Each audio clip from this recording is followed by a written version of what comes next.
trying not to interrupt you here, but No, that's fine. we can divide these cultures by their basketry. Basketry. The presence of avocado seeds, chili peppers, and prickly pear cactus in deposits associated with the El Rigo phase suggests the possibility that people were practicing an incipient form of plant cultivation at this time. Wait, 20,000 years ago? Is that right? The El Rigo phase, we'll get into the actual dates. All right. So these are all pre-ceramic periods. So yeah, I mean, I guess...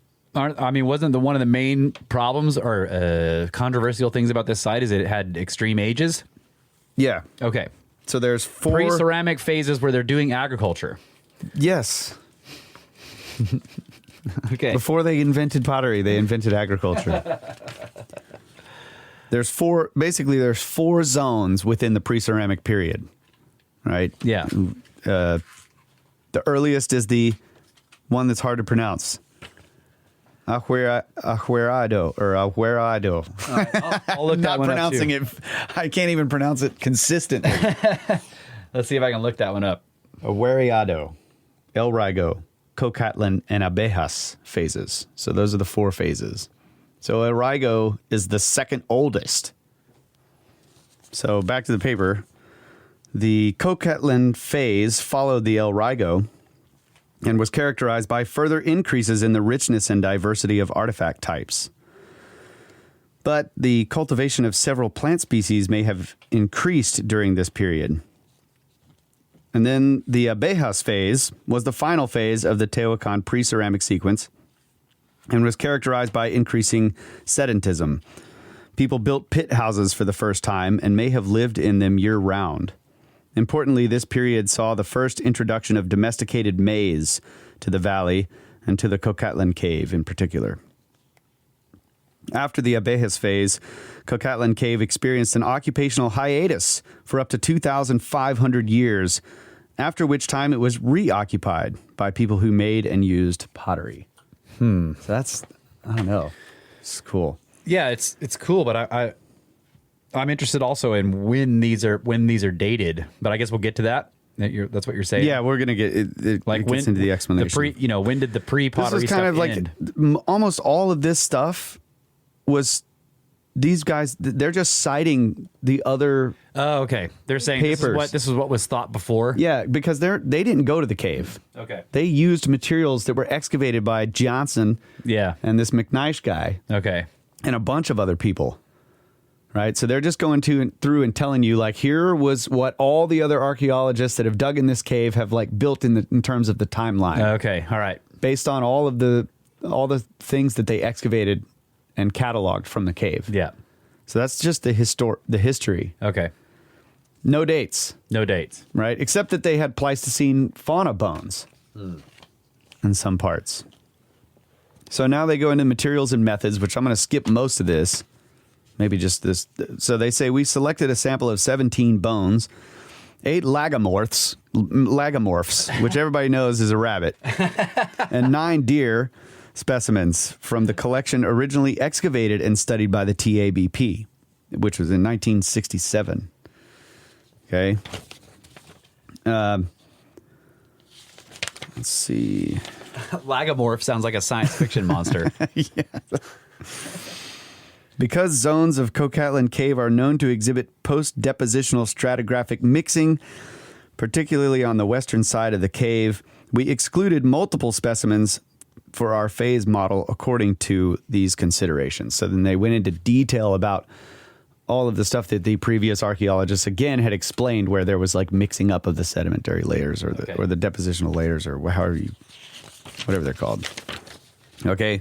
And they go through a lot of detail about that, which I'm also going to skip. So then, okay, let's start with the oldest phase. This is their dates that they got. Okay, so the oldest one is the Ahuerado phase.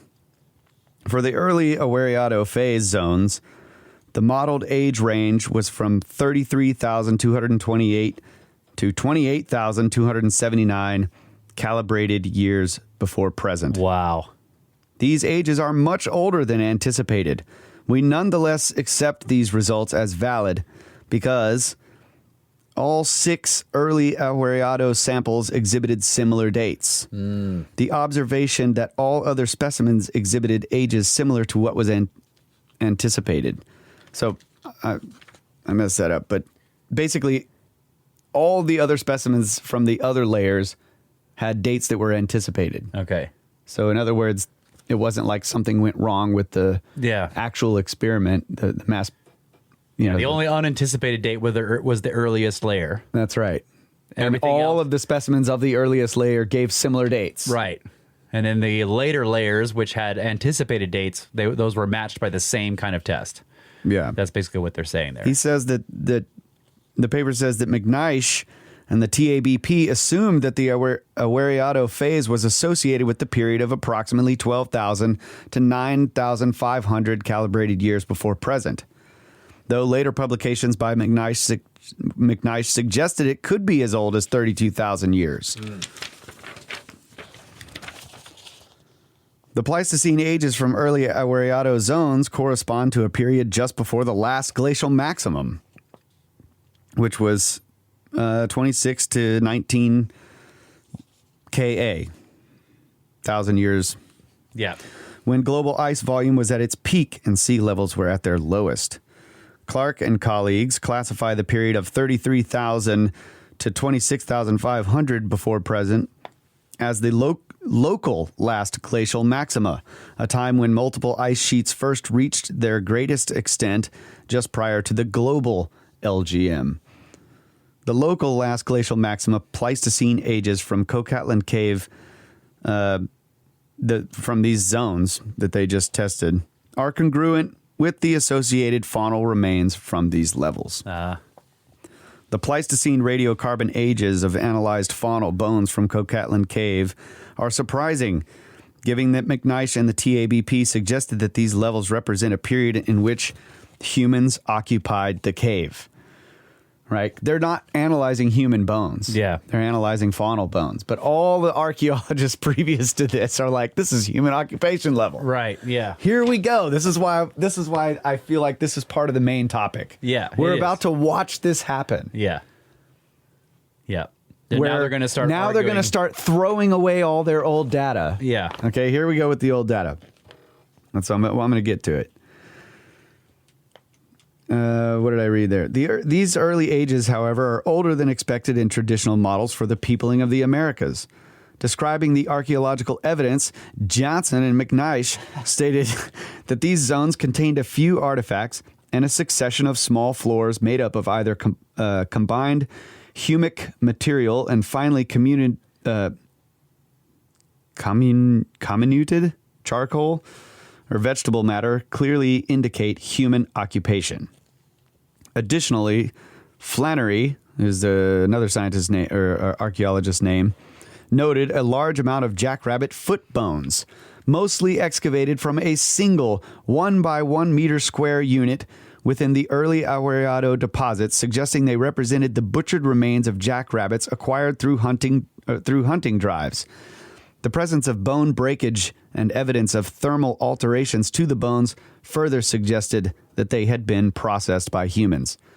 The early Aureado zones were described as being irregular strata consisting primarily of fallen rocks from the roof of the cave and wind-blown sands, with each level being capped by a thin charcoal floor. The lowest level of Koekatlan Cave was a thin and compact layer of rock flakes lying directly over the natural bedrock of the cave. It contained a total of 199 faunal bones. Although no stone tools were listed in the original report, the subsequent description of the excavation and the associated plan view map registered 4 stone flakes and a fragment of a crude blade from this level. The zone was approximately, in the next zone, was approximately 1 meter thick. The TABP recovered 46 faunal bones from this zone, in addition to 2 chipped stone artifacts and 9 stone flakes. The 2 early Aureado zones from which we obtained radiocarbon ages. And they were described as representing possible wet season or spring microband encampments. In the next layer, 616 individual faunal bone specimens, 3 chip stone artifacts, and 8 stone flakes were recovered from the cave. And in the next 391 identifiable faunal bone specimens, 10 chipped stone artifacts, and 44 stone flakes. In total, 13 stone artifacts, 2 possible stone artifacts, and 65 chipped stone flakes were categorized as belonging to the early Awareado zones. In consideration of the antiquity of the new AMS radiocarbon ages, the possibility that these artifacts were products of natural forces and not of human labor must be considered. Nevertheless, the experience of the TABP researchers with chip stone technologies of the pre-ceramic North America, as well as the observation that the tools were composed of flint, implying a material external to the cave, makes it difficult to dismiss them as cultural artifacts. And I mean, they're just citing, this whole thing is just filled, they're citing all these guys over and over and over. Before the dates came, right? Yeah. Yes. And I'd also like to point out that if they found flakes and possible artifacts and maybe even bits of bone that may show human occupation all the way down right next to the bedrock, to me, it's very interesting that that implies that humans found this cave very soon after its opening became accessible to them. Yeah, that's cool. Or they cleaned it out. Yeah, they either cleaned it out, which seems weird. That would seem strange because they would keep doing it. They knew about it almost as soon as it became open to the surface, before it had any surface deposition, and dust and everything, and anything blown in, or even like ceiling collapses. Yeah, because that's the floor. The lowest layers are made up of like chips from the ceiling falling down.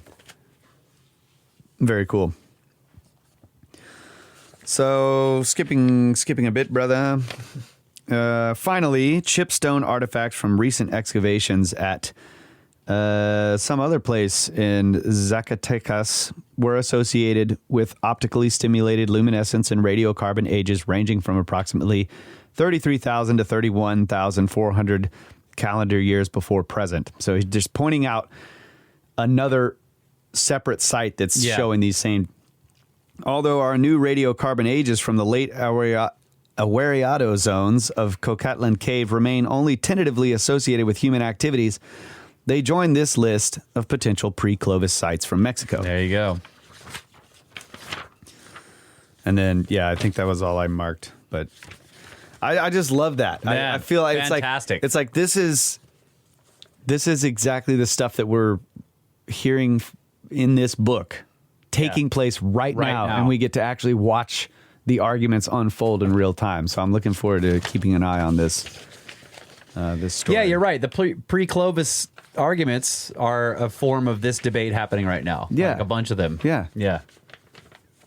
Yeah. That's really cool. I mean, they're talking about, cultivating plants. And now it's like, wait a minute, they were doing that 33,000 years ago? Right. Before they had pottery? Yeah.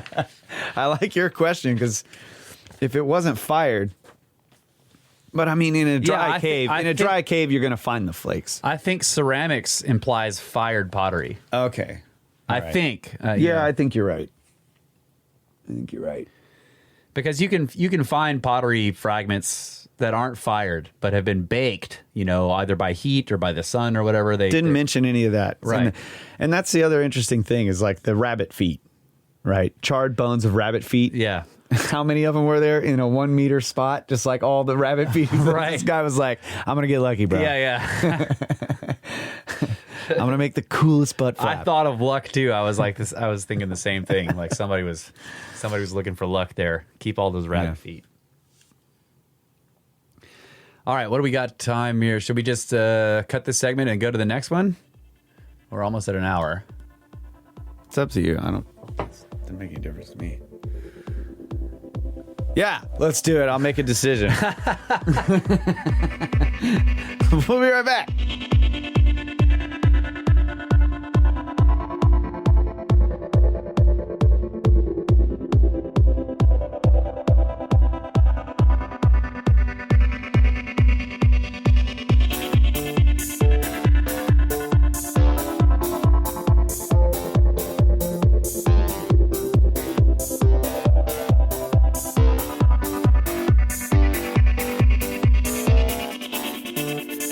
And we are back, ladies and gentlemen.